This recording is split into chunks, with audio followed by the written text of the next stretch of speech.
بینەر و تەماشەبانن بەرنامە جوات لە هەر جەهەکی بن ئەف دەم و حەمدەمەوە باش بن. بژارەمە بێ هەفتەیە بەرنامە جوات تایبەتە بێژ نابرنا سیستەمی خوێندنە لە ڕۆژاوای کوردستانی باندۆر و دەرئەنجام وێچ بن. ئەمجار وێلگەر هەریەک ژێ دکتۆر فەرید سعدون مامۆستا لە زانینگەها فەراتێ و مامۆستا فەواز مەحموود ئەندامی دەستی ڕاوشکاریە پەدەکەسێ و جێگرێ بەرێ وەزیرێ پەروەردەی ئۆپۆزیسیۆنە سووریە و مامۆستا حەسەن ساڵح بەردەبکە حەسەن قاسم ببوورە بەردەبکە هێزن جوواکە سڤیل لە هەرێمە کوردستانێ.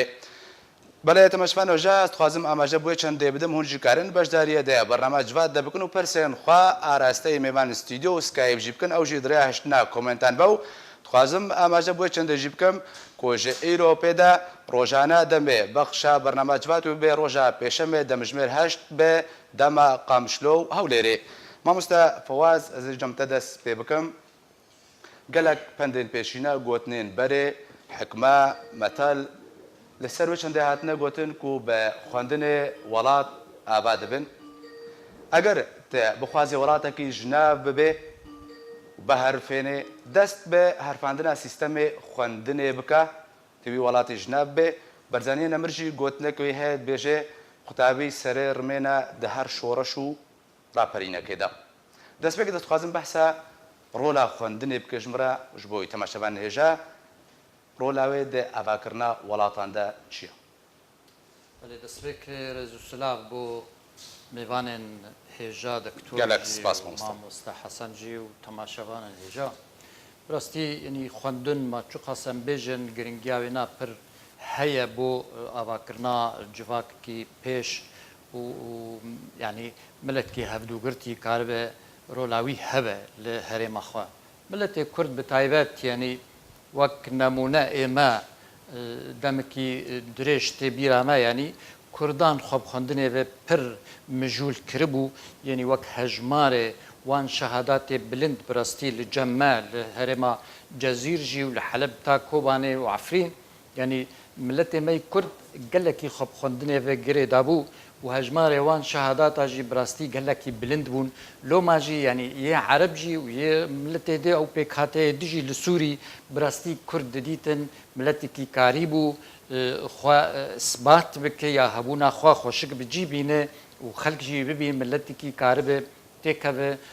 وان دەستگەهێ هەندڕێ وۆی هەرێمێ دەیانی دەرگەهێ دەستگەهێ ژیانە خەلکێ ینی چ وارێ پەروەردەیی بێت چوارێ مەسەلەن هەندزیاری بێت چوارێت تەختۆری و بژشکی بێت چ هەموو وارە کووردا بخورتی ینی کاری بوو هەبوو ناخوا بجی بینن و ملەت پێش بکەوێ و هەبوو ناخوا بخورتی ببینە خودی هێز ینی بگۆری واک پێکهاتەیە دێ بنسبەتی vê ینی کێشەیە سووری چێ بوو بڕاستی ینی زارۆک ئەم دزانن خەلەکە هەری زەعیفە و تێ wê watê ینی تعدایێژی بهتر ئا گدخوێ علمان ینی ئەو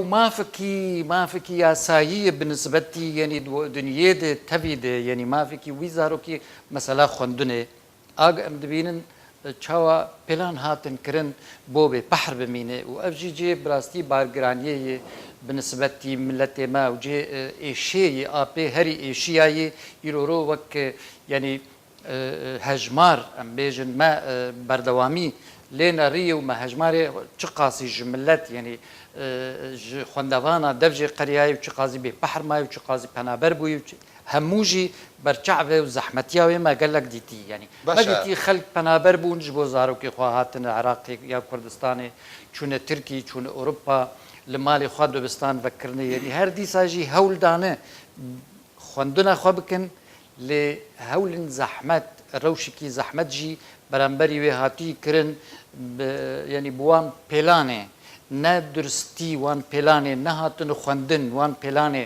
هاتن kirin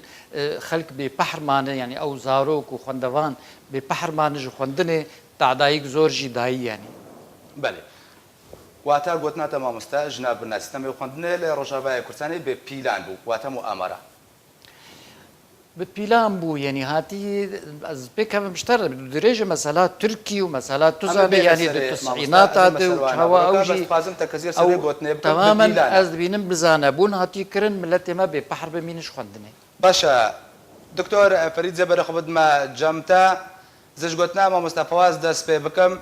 ژنابرنا سیستەمێ خواندنێ و پەروەردەیە لە ڕۆژاوای کوردستانê بێ پیلان هاتیە داڕێشتن لەگەر دەستپێکردنا وەرزێنوویە خواندنێ لە ڕۆژاوای کوردستانê ئاستەنگی لە پێشیا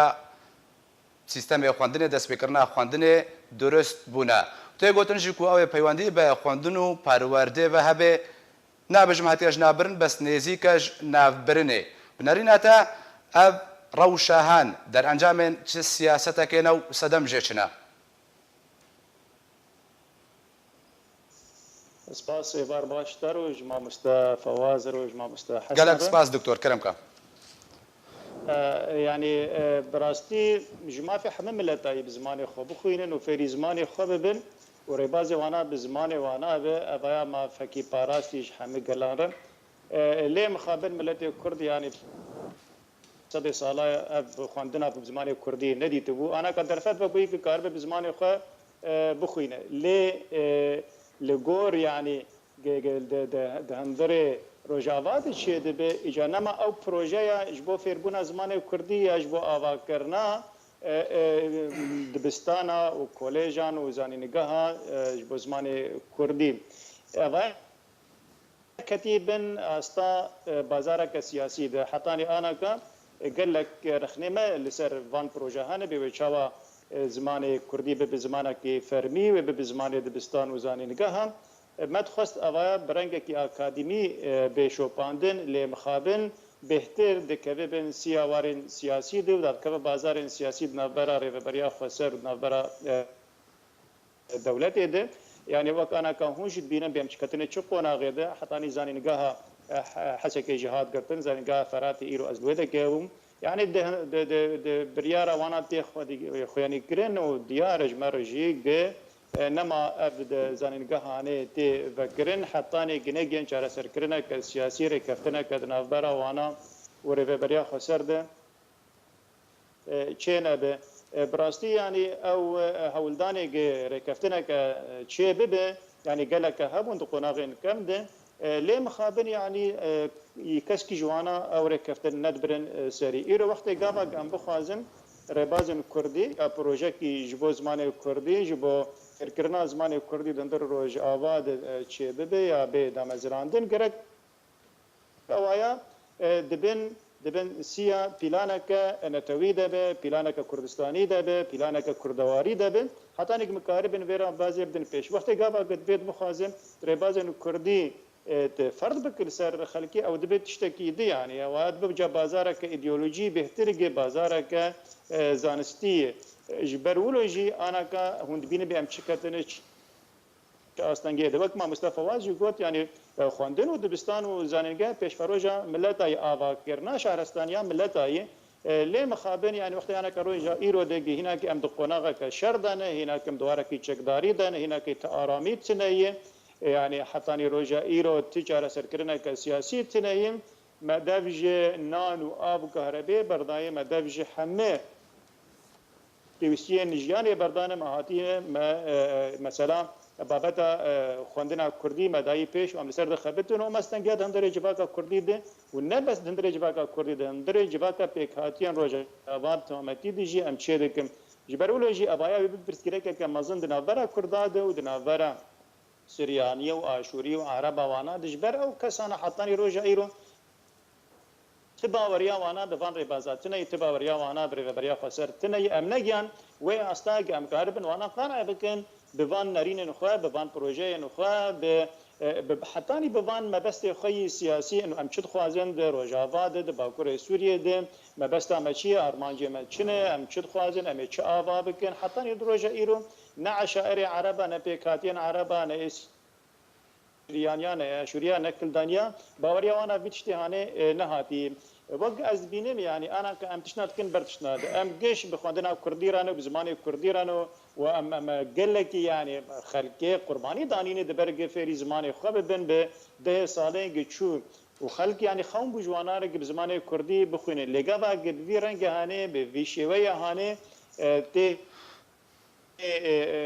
جیب کرن در روز آواده از نرین عمده آوایا و ته برهما نده دروجن دیدن لی مخابن و یعنی ولما بگر برنگ کی نه راستو درست بر و بحزار کردا به خواندن میبینن بحزار کردا واتا دکتور واتا گوتناتا خواندن به زمان کردی ددمان هذا هنگابك نرینیا نه از نولو دبیجم ده همه گاواده ده همه وقتا ده خواندن به زمان کردی ده تشتکی پیوسته و تشتکی گرنگه و تشتکی بالکشه و وای ارمانجک ارمانجن کردا بون رخصتنه وانا بون سیاسی وانا بون همه کسین کردا بون زمان کردی به زمان کفرمی و خواندن به زمان کردی به لی ادبیجم یعنی بشويه كيرو تي دامزراندن تي جيب كرن او شويه نهاني ناكذا بربر جوندين كرداد وقت غابا قتري بازا كي داد خبر بازا نكسن بسبور واكاديمي البرسكين باشا دكتور زي دوباره بقر ما جمتا ما مستا حسن دماكو بيدي برياردا خوندن لروجافاي كردستان بك بزمان كردي بنرينا توتوكا ما مستاكي خدان ازمونك قلك دما نهادان گو پێنگابە پێدێ دایی زمانی خوێندنێ کردا بە زمانی کوردی پێنگابەکە ئەرێنی بوو واتە ئیجابی یانجی نێرێنی بوو واتە سەلبی بنەریتەکیژا ژوا بوو ئەگەر ئەرێنی بوون تێ ئەرینێوێ بێژێ ئەگەر نەرێنیژی تکارێ کەرەمکە ئێوار باش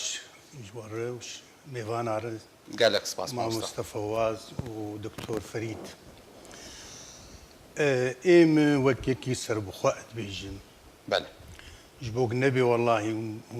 جانبكي معين تشتغلين بيجم مؤسسات پروردي تعليمي قرك دوري بازار سياسي بله جبو ارمانجي خو بجيبين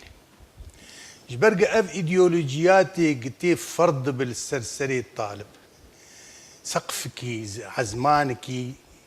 تفكيرها ويتحددين حريتها كبدك ويتخي زكاكك طنقده قنكاربه وقت بيجي دركف بل أبيك هذا دواء والله أم قش بيجي مكس جملتي كرد نضدي قبل زماني خو بخويني بس عملية هي دفي دراستك جرب هل ترى افتشتي بوي حتى روجا قشيوي حتى روجا أنا حتى أنا دراستك خوش جرشيوي مقوماتي في عملية بجي آنيني قرارك أو بريارك بيستندند في بريارك علمي بي مدروس بي جبوك بقيتالي جبو أرمانجا خبيري نانفعالي بي نارتجالي بي دفين كسن مختصي أكاديمي خدي خبرت خدي تجربة فابريارا بستيني بله جبوك معو زانب بي فعلا نتيجاك إيجابي ويبدي يعني اف اغلاق او قرتنا مدارسها كاف في ديل كيد كامله هجر فعلا بحجتها ترخيصه اخي النظام موجود ونظام ترخيص داير معناه يجي نظام يربي هرخي وبقلعته نما لازم مجمر فيت الجمه نمينه ودور فعلا حقي مهي اجي ترخيصي از بدم فا مؤسساتها وش حقي من دعوه ترخيصي بكم يعني النظام في اف ترخيص داير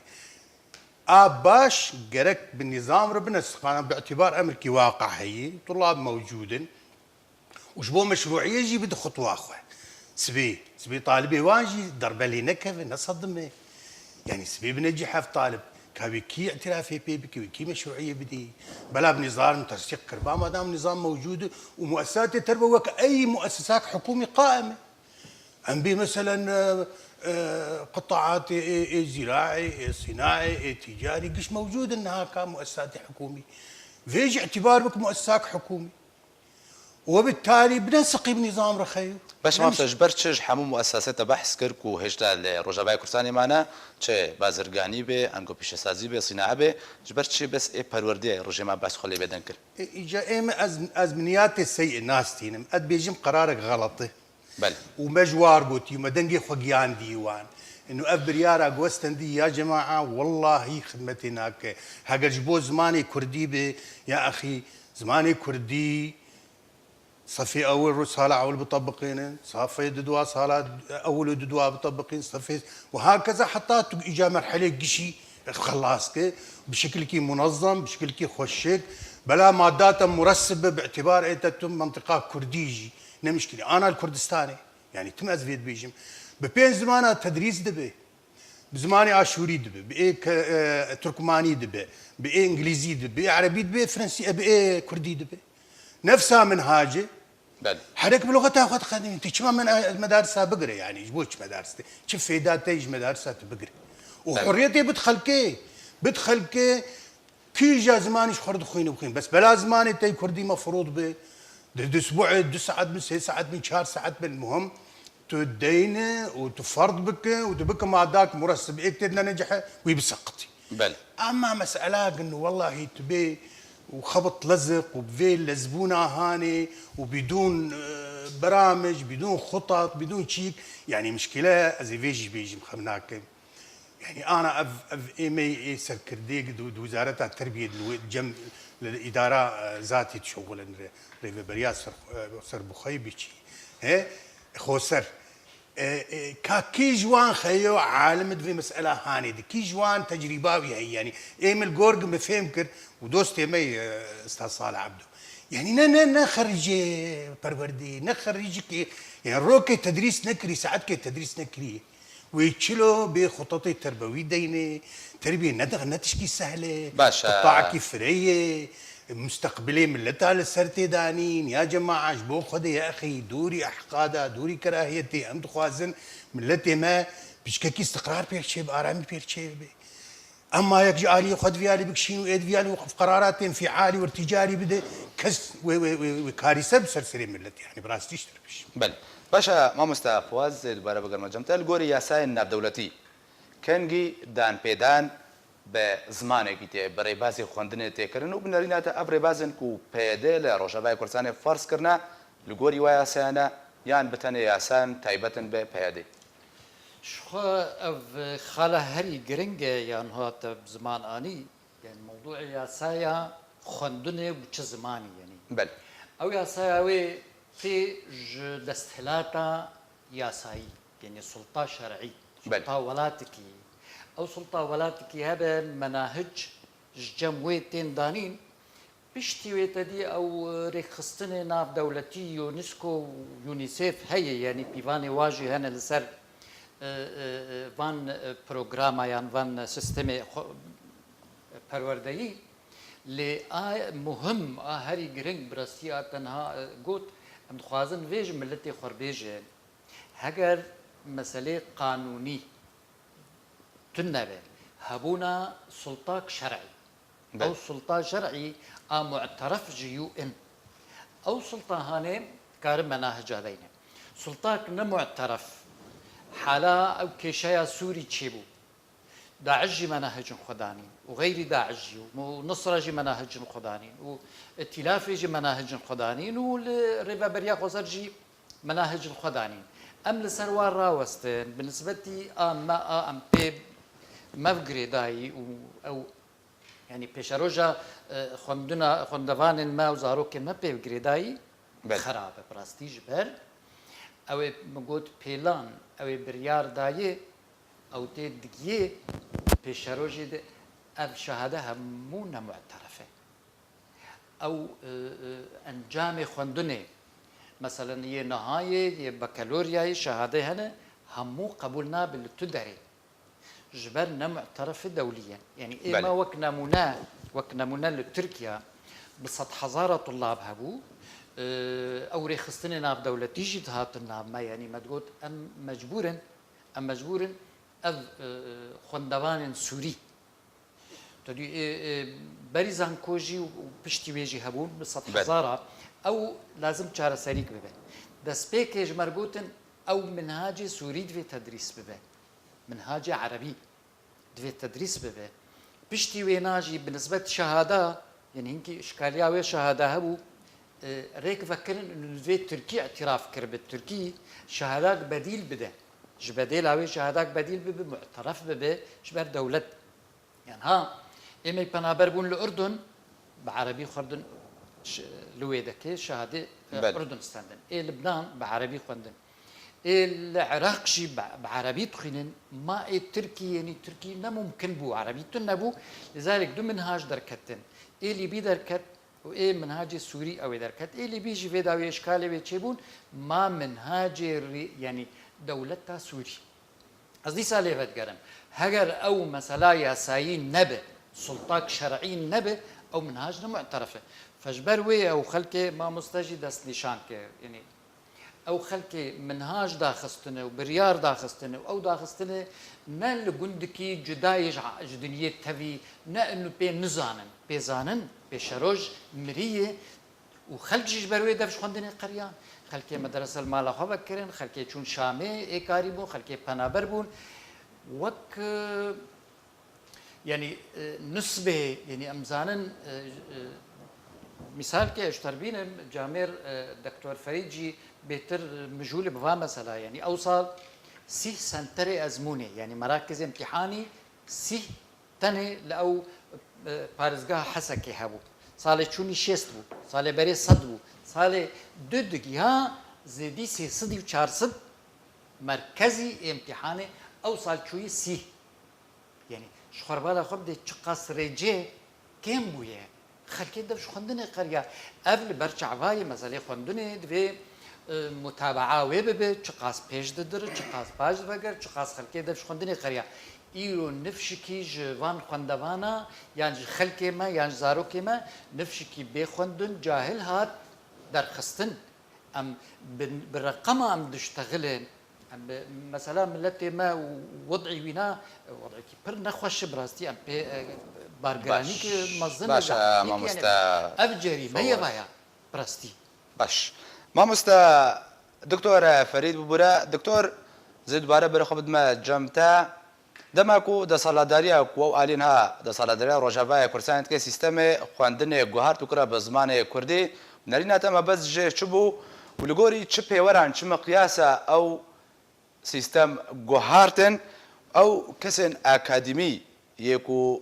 ریوبریا بجن سلکا پرورده دکن چاو دست خستنا چاو آماده بونه کو در انجام شرع سوریه تبایا اکادمیان روجاوای کردستان رجک هری مازن جدر و روجاوای کردستان نوست خوازم اما جب گوتنا که تجیب دم تدلیدوانه که دا تگو خواندبانن زانینگاه فراته جچلو 5000 نزدیکی 5000 ددما داویدا کیم بون گهشتنا 10000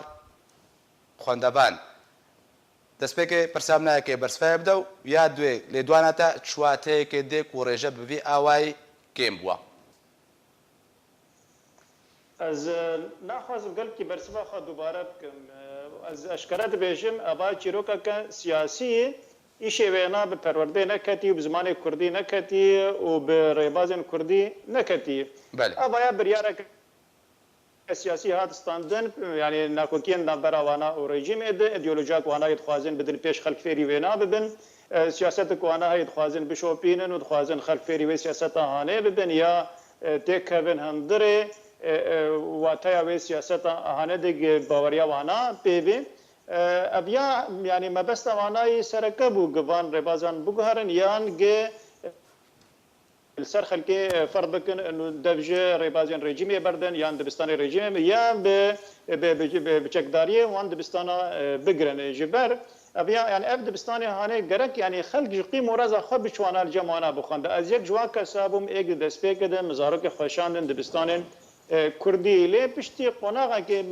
مديق اف يعني ريبازانا جي خناغن جاليزا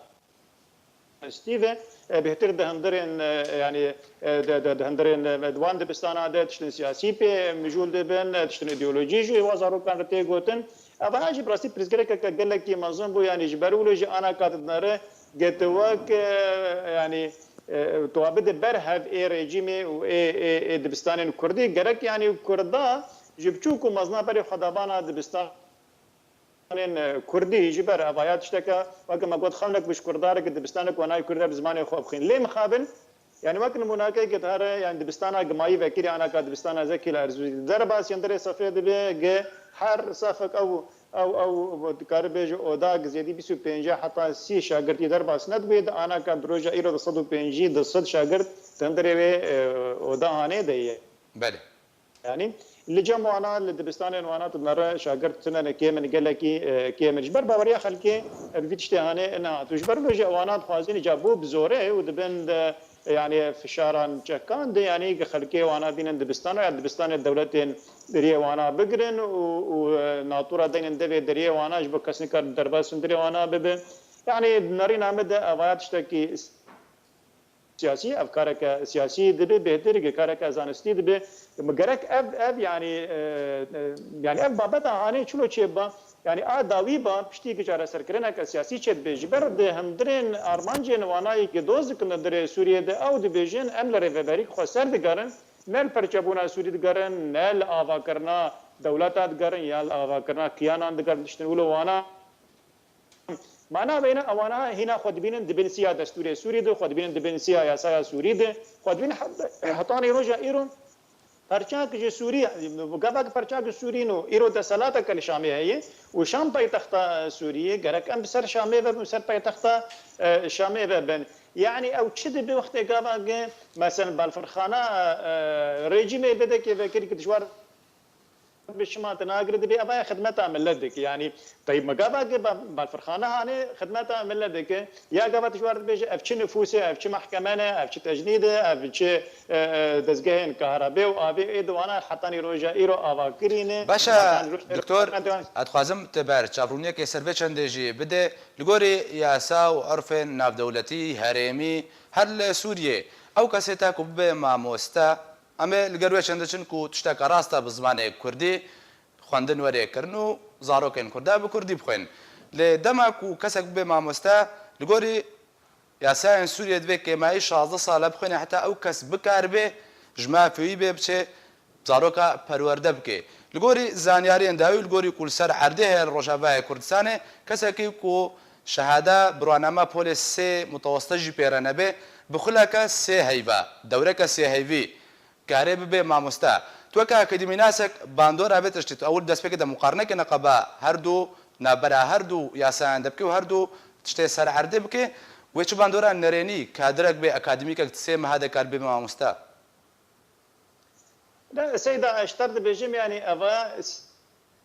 سیستما زانیدگاه سیستما دبستان سیستما پرورده اویا پرچاک جی سیستما یاسایی دولتی یعنی گریدای سیاست دولتی و گریدای آبوریا دولتی و گریدای برامان و ایدئولوژیا دولتی و نهما بس ولوتش برولوژ گافت کذب بنسیا قانون کذب بنسیا دستور ده او سیستم خوشی بتشتکی یاسایی گافا یاسایی گرک اوا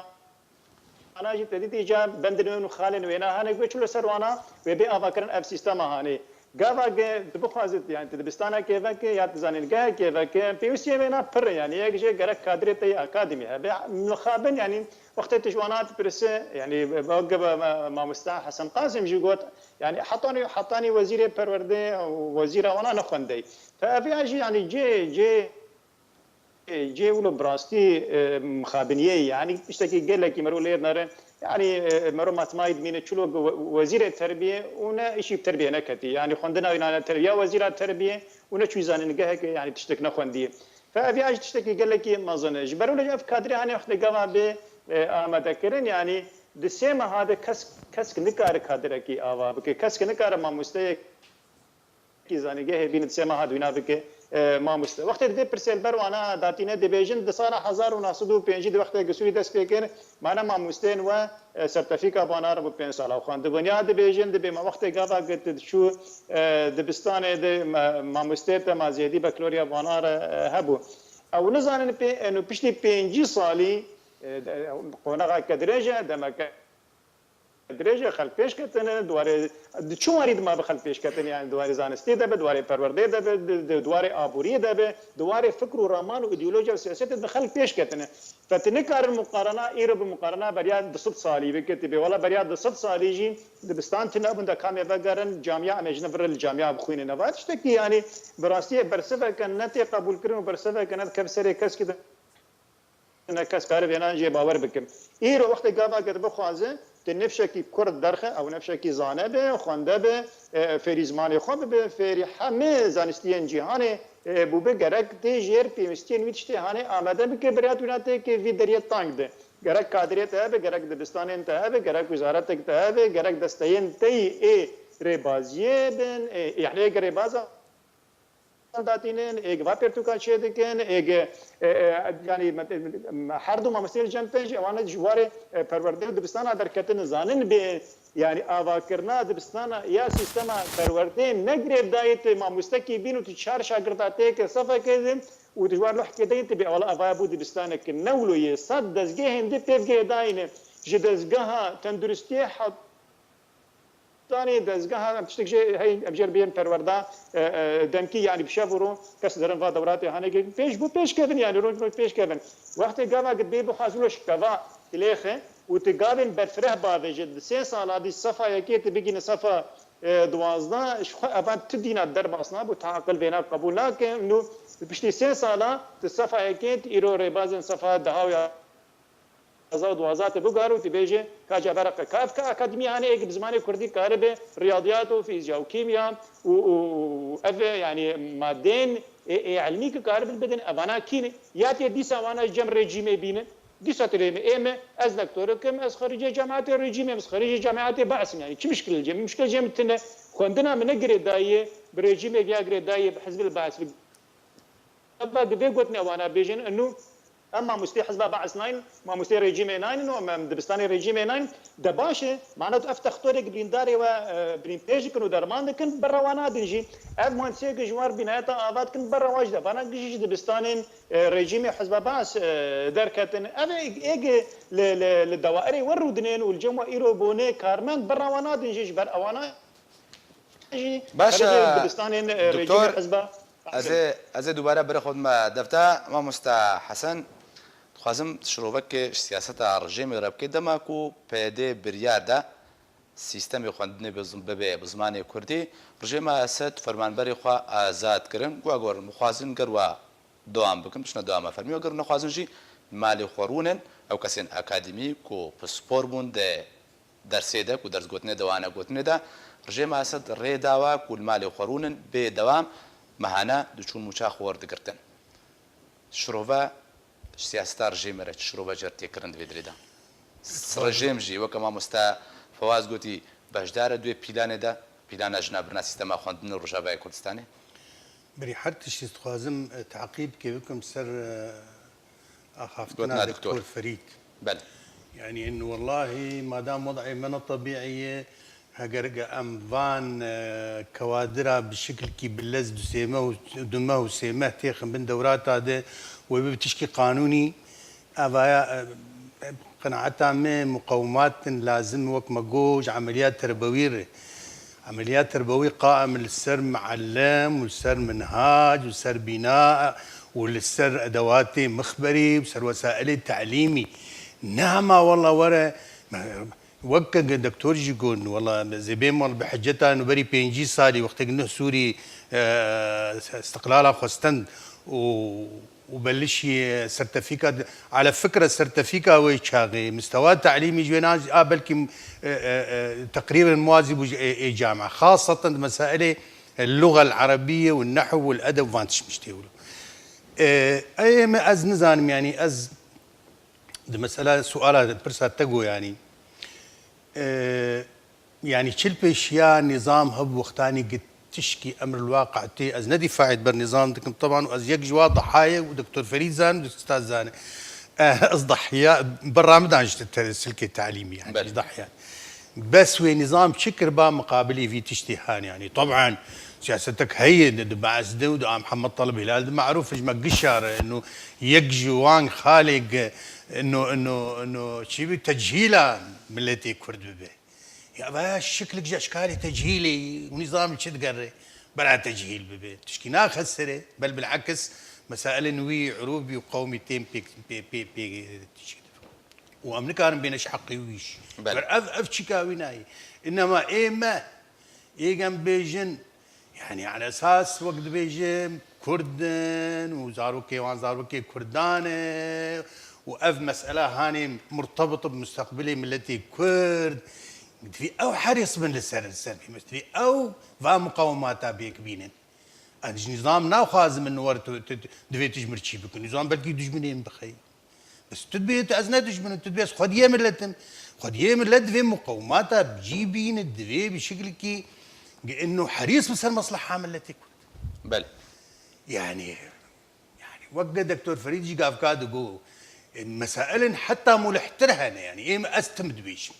شو السلطة نكار خدماتي اولي حاجاتي ضروري جملتي خر بجيبين والله امزع اعترافي باي بوي سلطين هاكم كيبه كائنا من كان يا اخي كهرباء خب ظبطين مع انه الطاقه الكهربائيه ارخص طاقه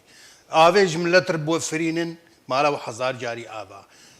لقور امكانياتي خو بس بشكل كي خوشك مدروس دبستاني خو فكن سر سراب سر شعبا بلا مختصين بلا معلمي بلا اكاديميين تيد بالشغل لا ازي كي بين ممكن بريد الزراعه الشغل زي بور جمر الدوراك تشيك ور الدرزي بتزارو ما حق التجارب الزارو ما ولو بسهوله تيت عمليات تربوي بنري يعني مع الاسف الشديد انفيد بيجن والله جي كذبا شهوتي انفي تشتيد بيجن جبت ديس جي ازي بيجم ام مسائل صراع سياسي الناف تفقرا مي سياسي كرديده مع الاسف ملت اهمال كرن اهمال كرن وهشتن لساحيقه على قاري وقع ربدي على قارعه الطريق او بناكوكي وخداكتن بشكي وخداكتن واكرم بك مع عفرين يجي السركر وممكن هين بتطور يجي بلكي هين ترجي ام بخسرين يا اخي جماعه يا جماعه يا اخي احترام مشاعري في ملتي بقرن سري صدين نوتو بينج يا اخي ند حسابي السياسي دني سري صدين نوتو بينج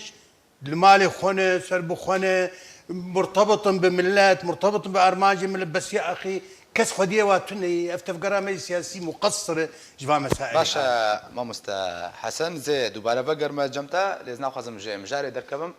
ما مستا فواز ما مستا ابراهيم برو عندما كوميتا بيوندين دربه انجمن اجتماعيه كرد سوريا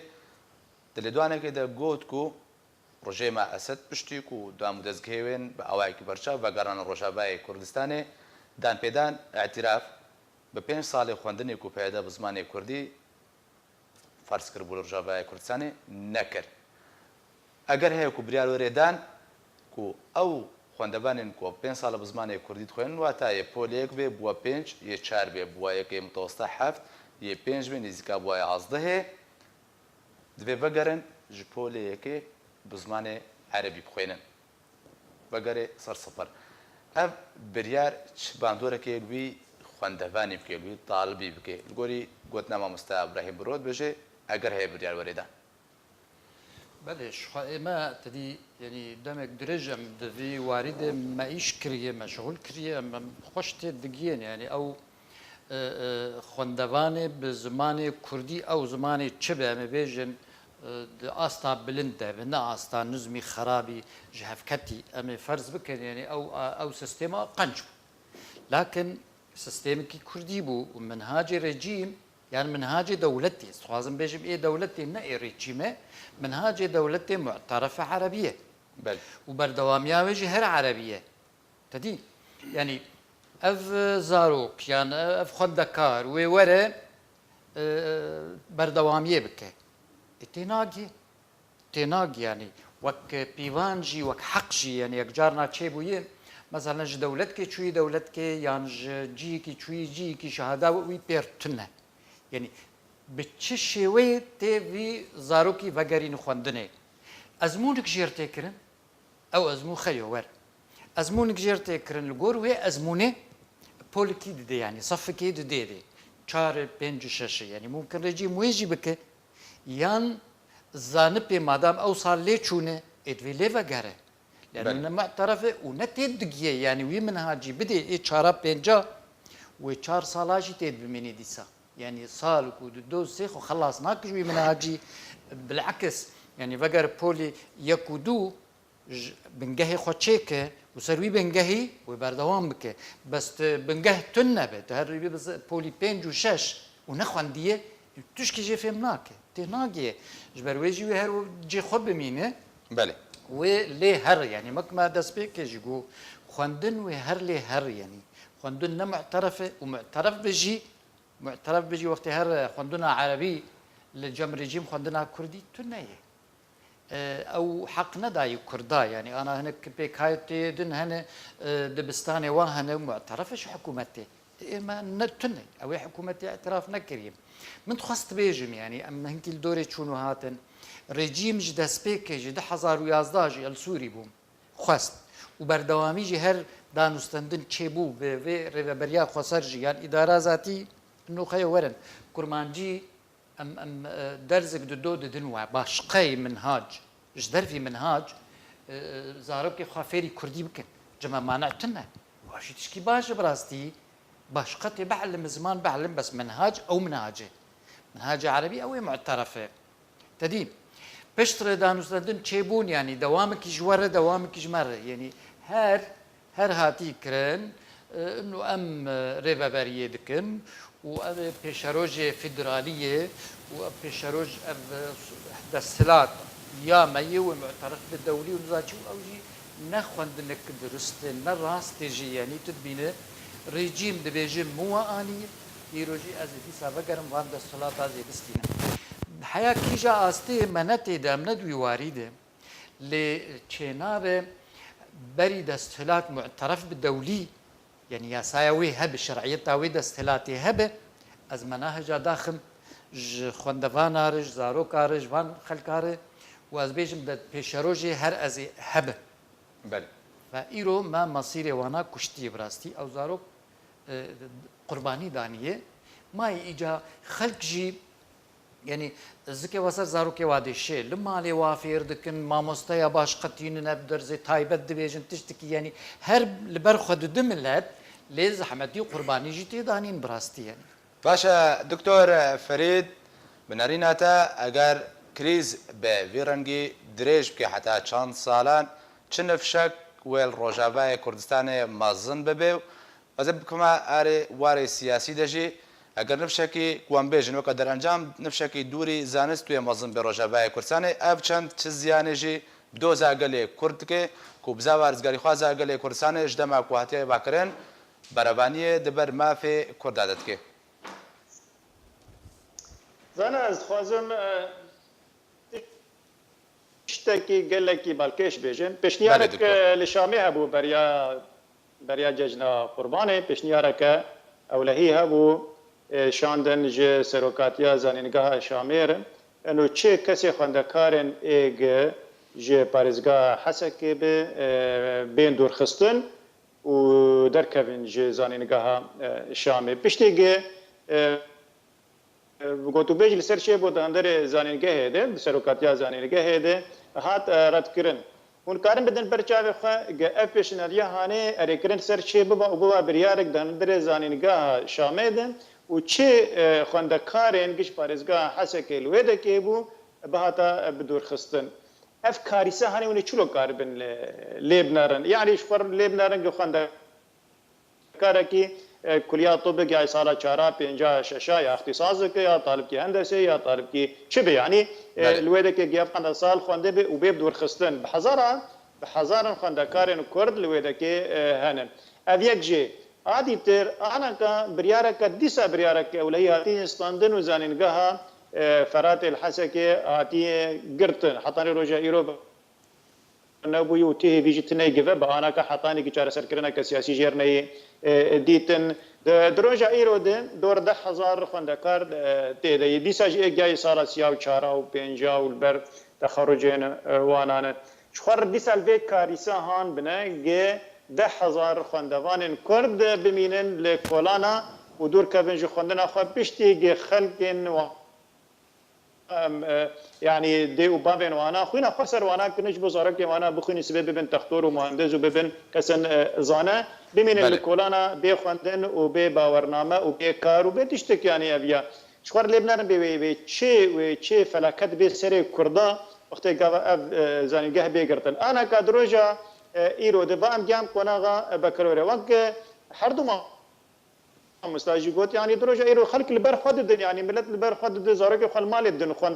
خواندکرن يعني وجوار دورات افدكرن درن حرد يجي زارك يمولون يعني امني بکروره ما 2 سال مال نكري بشوا دبستان اما جر دوره بكرم دايك حرچو بکروره قدمان فاضاد بمشك خلق البر خود الدن يجي بر بيزان انا ای سال افصال داویه انا کدید دست خدانی سرسان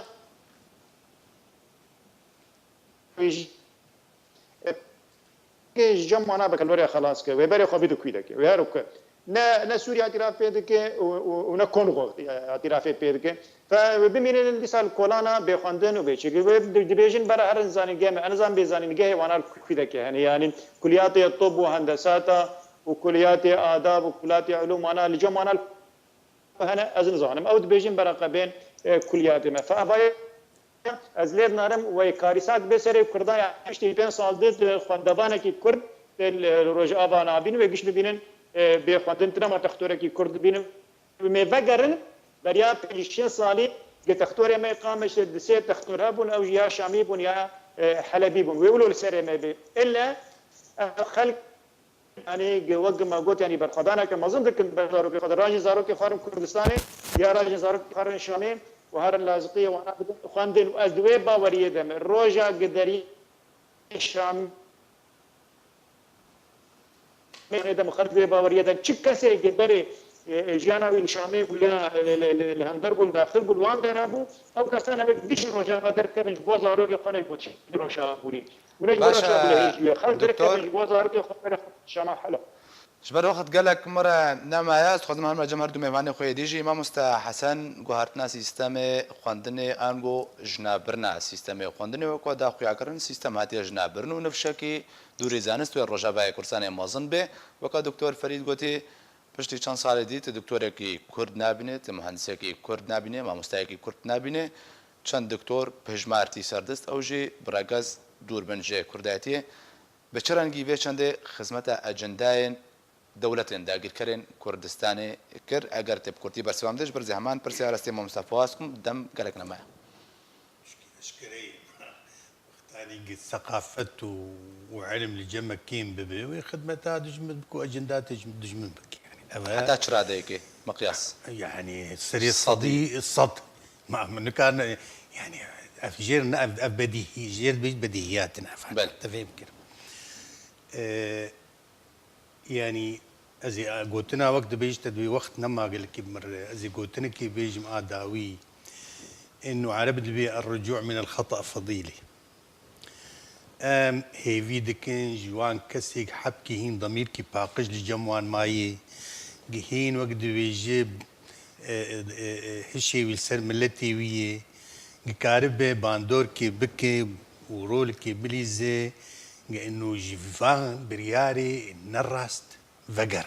باش بر افت خدمتها كسيناك الا خدمتها دجمن سري صدي الصد ما مستا فواز ما مستا حسن بجي خدمتك كي صدي الصد شاود بيني والله نبضرورة صدبة بس أو رجاء قال لك ما زند برجاء نخواندنه يعني رو ما زند بين وقت من رقم جيكوتن صال بصال يعني بدقر باش يعني خواندن كام دبي أبيك دو براستي أبدأ بالسدمة أنا كخلق جي رجيم بخوازن يعني إنه وقت رجيم هبك خواندن ويتشتر به وبقر وقبري خلق ويكاربن جيانا خوايا خواندن أخوابكن موضوع مثلا نتوي او دمينج واختيره الى ظرفك ناف دولتي هي دولتي خدي بريار ومظنها او مساله بكاتيا بهتر دستواده لكن بهتر نخبه خلق كارن زاروك خدرخن خلق كارن هرن شاما خلق كارن پنابر ببن وبكن بينا ولاد جي فالا بكن ام نزونم يعني مساله هيفيه نهيفيه از نويت بينم يعني براستي هي جاي ملت قبول نك يعني از بيت بيجم وكوان جامير التاغا اور تا قامش لو وسطا جرد بيجن قبول نكر وبدا كان زاروكي مدبي بخوينن وكا او ديمقراطيين يك دي ديمقراطي ناهل يك خندنا خبك چ زمانه دخوينه چ مدرسه هر دي ناهل به كا ديمقراطي وكا براتيا ملتا يعني خلق وهر خندنا خو وقت خوازن بكنت در جواب يعني بله تماشوان نژاد داوید گلکس باش بوی دکتور فرید سعدون مامۆستا لە زانینگەها پەراتێ لە حەسەکێ و گەلکس باش بووی مامۆستا فواز محمود ئەندامێ دەستیا ڕەوشکاریە پەدەکەسێ و جێگرێ بەرێ وەزیرێ پەروەردەی ئۆپۆزیسیۆنە سووریە و گەلکس باش بووی مامۆستا حەسەن قاسم بەردەفکە هێزن جوبا سیڤیل لە هەرێما کوردستانê گەلکس باش بووی وەژی کۆهۆن تەماشەوانên مەبوون و ژە ئەلیەم بەژی هەر شاد و بەختەوەر بن.